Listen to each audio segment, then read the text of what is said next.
JC Decaux, numéro 1 mondial de la communication extérieure. Jean, vous êtes également vice-président fondateur du club DCF Premier, membre du COMEX de la Fédération DCF, et vous êtes aussi maître de conférence à l'ESCP Europe. Votre passion, donner de l'énergie, partager de l'enthousiasme. Votre devise, très churchillienne, là où il y a une volonté, il y a un chemin. Et vous venez de préfacer, j'aimerais vous montrer, le marketing expérientiel. On en parle, si vous le voulez bien, dans un instant. Vous avez des clients, ce sont des entreprises régionales, des entreprises nationales, internationales. Lorsque vous rencontrez les directions générales commerciales marketing, qu'observez-vous? Alors il est vrai, Thierry, que moi je dis souvent que nos meilleurs professeurs, ce sont nos clients. Et c'est particulièrement vrai dans nos métiers à nous de la communication. Et j'ai effectivement cette chance inouïe au quotidien d'être un observateur attentif de toutes les tendances, secteur d'activité par secteur d'activité. Lorsque je rencontre un directeur général ou un directeur marketing dans l'univers des PGC, des télécoms, des produits de grande consommation, des services, eh bien, il me communique les grands changements, les grandes observations, et dont certaines qu'Arnaud Aquin nous a expliquées dans sa conférence. Et finalement, pour répondre précisément à votre question, je crois qu'il y a 3 tendances qui sont extrêmement importantes, qui se dégagent de ces contacts quotidiens et qui sont des tendances extrêmement importantes pour nous, les commerciaux, au quotidien. La première, c'est que, on le sait tous, mais nos clients aujourd'hui, ils ont, grâce à Internet, accès à toutes les sources d'information. Et donc, ce qu'ils attendent de nous, c'est non plus de l'information, et ça a changé fondamentalement notre job, mais c'est finalement qu'on leur apporte des solutions à haute valeur ajoutée. Et de plus en plus, et on l'a vu dans la conférence d'Arnaud, on parle de clients ou de consommateurs augmentés. Et c'est la raison pour laquelle nous, les commerciaux, nous devons aussi comprendre toutes ces nouvelles technologies. Et c'est d'ailleurs ce qui nous a poussé avec le COMEX de choisir précisément ce thème de l'expérience client augmentée pour ce congrès. La deuxième tendance, c'est que le client, grâce à toutes ces sources d'information, il est devenu expert. Et ça peut nous déstabiliser, nous, les commerciaux. Et finalement, le client aujourd'hui, il a toujours évidemment besoin qu'on l'écoute, qu'on soit attentif, qu'on comprenne sa problématique, mais il veut aller beaucoup plus loin. Et effectivement, et c'est d'ailleurs beaucoup développé dans le livre « Le marketing expérientiel », eh bien, il veut participer à la solution. Il veut participer, il veut co-créer. Et il y a 2 tendances qui se dégagent, celle de la co-création et celle de l'hyper-personnalisation. Et c'est beaucoup développé dans ce bouquin « Le marketing expérientiel ». Enfin, il y a une 3e tendance, c'est qu'aujourd'hui, les standards de la relation client, ils ont évolué grâce notamment à l'arrivée des pure players. Je pense que tout le monde a probablement eu la chance d'utiliser Uber. Et quand on a utilisé pour la première fois Uber, qu'on a participé, qu'on sait exactement où est la voiture, dans combien de temps elle va être au pied de notre porte, qu'on peut suivre l'itinéraire, que le chauffeur, parce qu'il est encore humanisé aujourd'hui, même si effectivement la voiture sans chauffeur va arriver très très vite, il est très sympathique, il est très élégant, il vous ouvre la porte, il vous offre une bouteille d'eau. Et à la fin j'ai envie de dire de la course, mais plutôt de l'expérience, eh bien vous allez pouvoir l'évaluer. Et vous allez pouvoir rentrer en interaction avec lui. Et du coup, eh bien si vous n'avez pas accès à Uber, vous utilisez la prochaine fois un taxi, vous ne comprenez pas, vous n'acceptez plus d'avoir un taxi qui, effectivement, n'est pas toujours très sympathique, une voiture qui n'est pas toujours propre, peu de services et finalement absolument aucune interaction. Alors, il y a 2 autres exemples que j'aime souvent prendre. On a parlé un petit peu de l'automobile, mais quand vous imaginez, quand vous êtes une marque automobile, allez, citons au hasard, non pas parce qu'ils sont uniquement partenaires du congrès, mais citons la marque Renault, qui aujourd'hui, probablement l'un des premiers investisseurs du marché publicitaire. Vous imaginez tout l'investissement de Renault en recherche et développement, en design, en investissement marketing. Mais à la fin, la vente, elle se fait encore aujourd'hui dans le point de vente, directement dans la concession. Et s'il n'y a pas une bonne expérience pour le client, si le client, après tous les efforts, tout son parcours, il arrive dans la concession et qu'il n'y a pas l'expérience qui est satisfaisante pour lui, eh bien, l'achat peut se déporter sur une autre marque. L'expérience, c'est effectivement celle du client. Dans la préface du livre, d'ailleurs, Marketing expérientiel, donc, qui est signé de Claire Roderer, professeure à l'école de management de Strasbourg, vous écrivez ceci.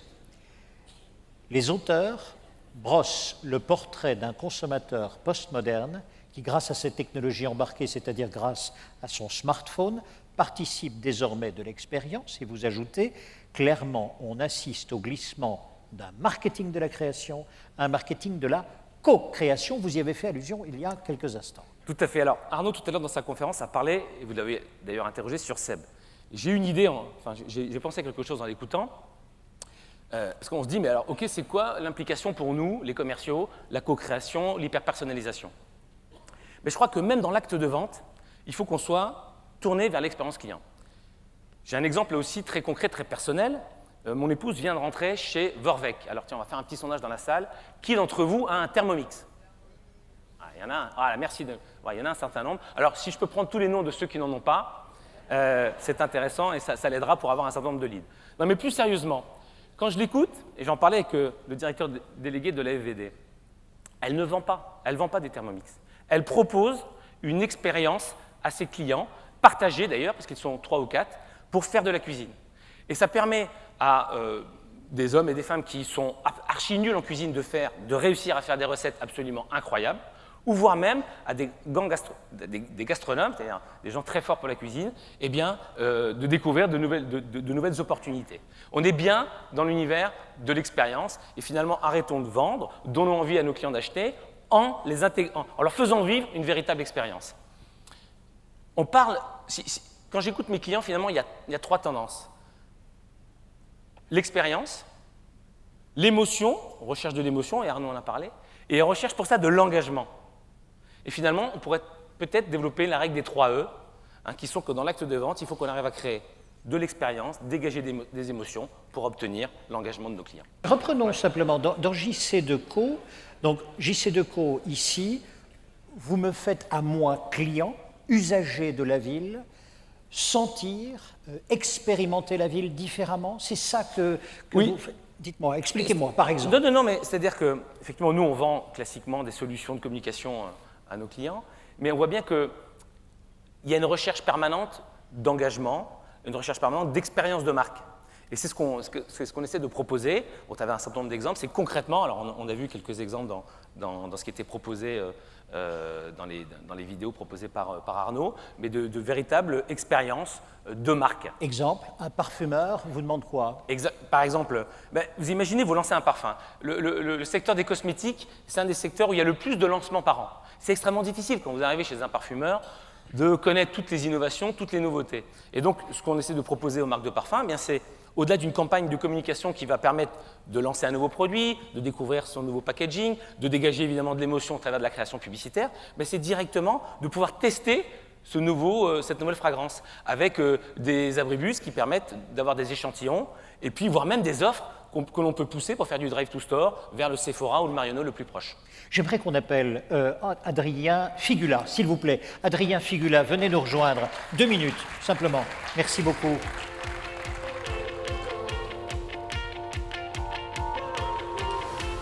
Adrien, merci beaucoup. Venez, je vous en prie, venez ici. Vous êtes directeur des nouvelles interactions chez JC2Co. Moi, ce que j'aimerais que vous m'expliquiez, à moi qui suis, encore une fois, moi je suis l'acteur vers lequel vous m'invitez à aller expérimenter les chemins ou les cheminements que vous avez préparés.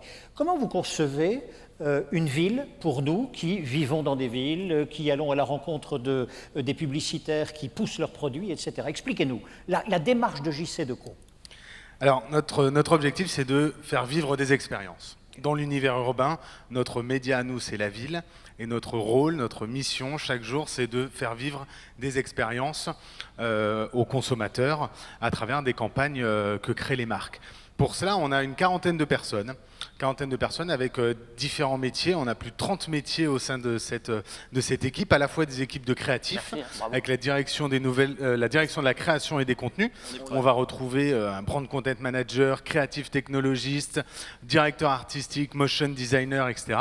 Et puis des équipes de chefs de projet et de commerciaux qui nous permettent de répondre le plus finement possible et toujours de manière sur mesure au brief de nos clients pour toujours créer plus d'engagement et plus d'expérience sur notre média. Dans toutes ces technologies, je comprends bien tout cela, encore une fois l'abribus tel que Jean venait de le décrire tout à l'heure. Il faut une histoire, il faut un scénario, il faut m'inviter à démarrer un mouvement, passer du dire au faire. Je dois faire quelque chose, je dois agir quelque part. Comment ce déclic-là, cet engagement-là que vous mettez, cette invitation se fait-elle ? Alors, elle se fait par un travail de co-construction avec bien sûr l'annonceur qui reste au centre de notre démarche, mais également son agence de publicité, son agence média, des startups, des spécialistes, des experts qu'on va mettre autour d'une table et qu'on va faire travailler ensemble pour justement faire émerger cette histoire, ce storytelling et cette expérience. Dernière question. Vous savez où tout cela nous emmène? La ville, dans 5 ans, elle sera comment? Vous savez ça ou pas? Non, on ne le sait pas et c'est ce qui fait tout son charme, justement. Adrien Figula, merci beaucoup Merci. Adrien. Merci Adrien, mais on peut venir voir un certain nombre d'applications concrètes sur l'espace startup. Exactement. Notamment des casques. Pour Je vous ceux donne- qui n'ont jamais vu des casques de réalité virtuelle, venez sur l'espace startup et vous pourrez les découvrir. Exactement. Et je ne résiste pas à l'idée de vous prendre en photo parce que vous êtes très beau. Et je vais poster Voilà. cette photo, alors si je peux avoir un peu de lumière dans la salle. Et je vous donne rendez-vous sur LinkedIn et sur Twitter pour découvrir nos dernières innovations et tous les derniers projets de JC Deco. Merci beaucoup. Alors, on va essayer quand même, Thierry. Ils ont Essayons. changé d'ordinateur, on va essayer de passer le Allons-y. film. Allons-y, on lance le film. Merci Adrien.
One more time.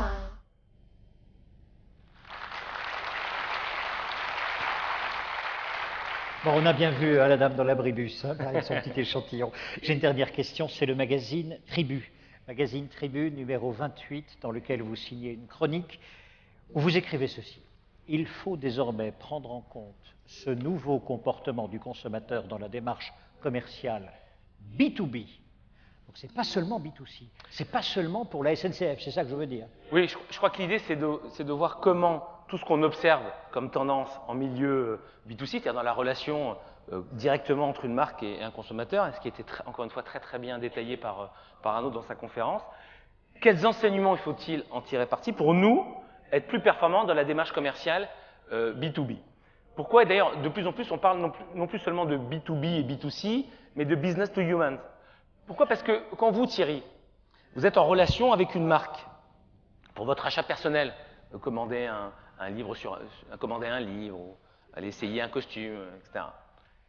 Et que vous êtes soumis à des nouvelles technologies comme celles qu'on vient de voir, à des expériences qui créent chez vous de l'engagement et de l'émotion. Lorsque vous allez acheter pour le compte de votre entreprise, d'ailleurs, nous qui sommes pour la plupart en B2B, eh bien, il faut que vous retrouviez, vous allez avoir la même exigence. Et donc, je pense que toutes les techniques marketing utilisées en B2C doivent nous attirer notre attention pour qu'on les duplique, nous, dans la démarche commerciale B2B. Je pense que ça, c'est un enjeu important et que finalement, cette expérience, ces émotions, ces engagements, on doit les trouver en permanence, quel que soit le circuit de distribution.